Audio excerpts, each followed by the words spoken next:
Guys, good morning, good morning, good morning. Kamusta ba ang long weekend natin dyan? Saan ba ang punta-punta natin? Ang haba ng bakasyon. So, share naman kung saan ang gala.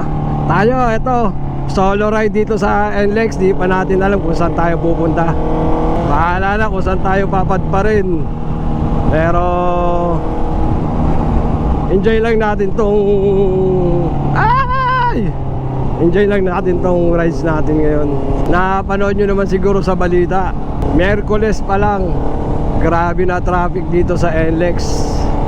Pero ngayon maluwag na kasi halos nandyan na sa norte yung mga magbabakasyon.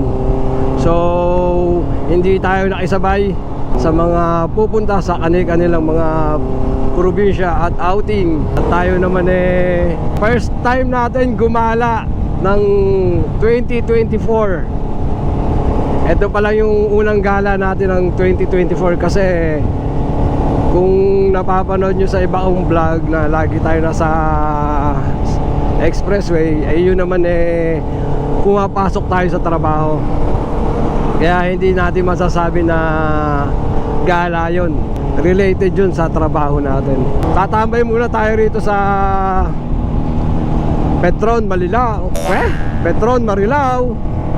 Papakarga rin tayo ng ating RFID kasi wala na tayong load ng RFID dito sa NLEX.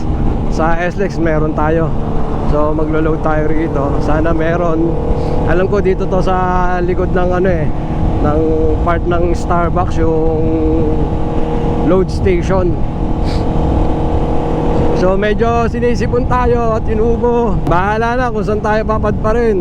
Kung may mag-invite sa mga GC ng mga kapwa natin riders, bakit hindi? Puntahan natin, di ba? O nga pala, it's Holy Saturday. Eto na, nasa Petron na tayo. So medyo tinanghali na tayo. Kaya medyo mainit na. Siguro yung mga nag-rides ngayon, na ngayon pala mag-start mag-rides Sabado. Ang tambayan kasi kadalasan dito sa may Starbucks malamang wala na tayong makikitang mga naka-standby ngayon dyan. Yun, dito tayo magpapaload. Paload tayo rito.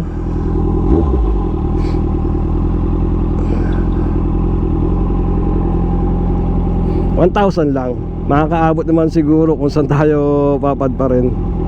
Iyon, pagas muna tayo rito sa Petron, Marilao. Sagad na natin full tank yan para mahaba-haba ang biyahe ni Tanggol, di ba?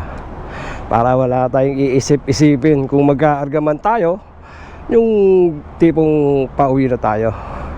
Alright, tapos mamaya tambay muna tayo rito sa Starbucks. Palamig, medyo mainit. Hahanap tayo ng makakasama sa GC. May mga nakatambay pang mga big bike. Boss, full tank 95. 95 sir? Oo. Marami na bang bumiyahe kanina, boss? Mga naka-big bike? Pailan nila sir. Ha? Pailan nila? Kayo ng umaga, konti lang. Konti lang siguro. May mga kanya-kanyang biyahe rin siguro pamilya, no? Mangilan-ilan lang daw yung mga nag-rides ngayon. Kasi nga, pamilya ang mga kasama nila. Sa pagbabakasyon, di katulad pag ordinaryong Sabado-Linggo. Yun, buhos talaga dito yan pag umaga na nag-group ride sila pa norte. Sa part naman ng south, siyempre walang iba kundi ang Petron San Pedro tsaka ang Mamplasan Caltex sa may Binyan. Doon nag-iipon-ipon sila, nagtatagpo-tagpo, nag-assembly para kung saan man sila sa south pupunta. Okay, ang full tank natin guys is 638. Actually may 3 bar pa to kanina. So nadagdagan siya ng 9.39 liters. Naabot siya ng 638. Ang init ng ano ko. Tambay muna tayo dun mamaya sa Starbucks. Medyo palamig-lamig muna tayo konti. Angat na tayo rito sa Petron. At may masasamahan tayo. May duminig ng ating kahilingan. May masasamahan tayo. Alright.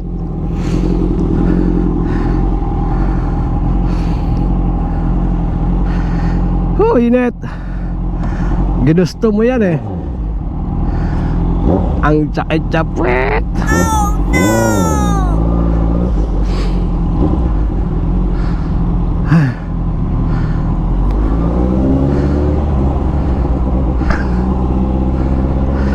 Dali, ang init.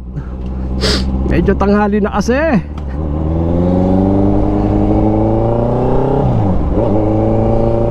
Off muna natin yung cam guys. Update ko na lang kayo. Guys, lapas Tarlac na tayo. Hanapin na lang natin yung resort natin pupuntahan. Aming salamat, Barangay Amukaw. Amukaw. Barangay Amukaw. Guys, ang ganda ng palayan, no? Ano ba yan? Damo o binhi? Parang binhi eh. O naitanim na? Hindi, kumpul-kumpul eh. Parang binhi. Ewan ko lang, hindi ako sure ha. Kasi hindi mo na ako magsasaka eh.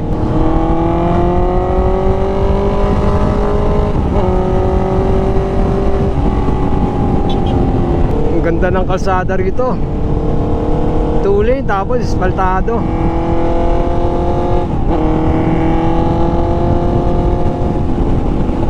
Kakanan dito, Barangay Balangay to Barangay Sierra. Dito tayo sa Barangay Sierra. Sarap siguro ang buhay dito sa probinsya kapag may sarili kang lupain at masipag ka magbubungkal, magtatanim kung ano-ano. Mabubuhay ka na rito. Siguro maski 1 hektarya o 2 hektarya na lupain na meron ka dito, mabubuhay ka na eh.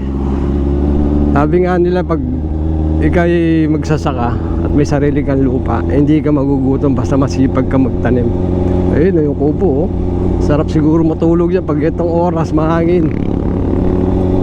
Tapos tutukan pa ng electric fan. Ayos. Sarap ang tulog. Siguro mga 2 hours or 3 hours. Siguro mga pakwan yan. Ayan o. Sa kabila pakwan, ito sa kanan, maisa naman. Lalaki ng mais oh.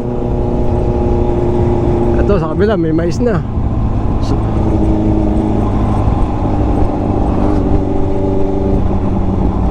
So ito na yung resort. Natatanaw ko na. Itong brown na bakod.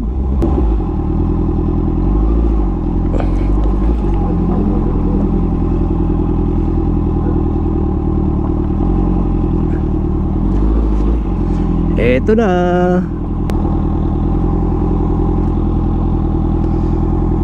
Laking area na ito.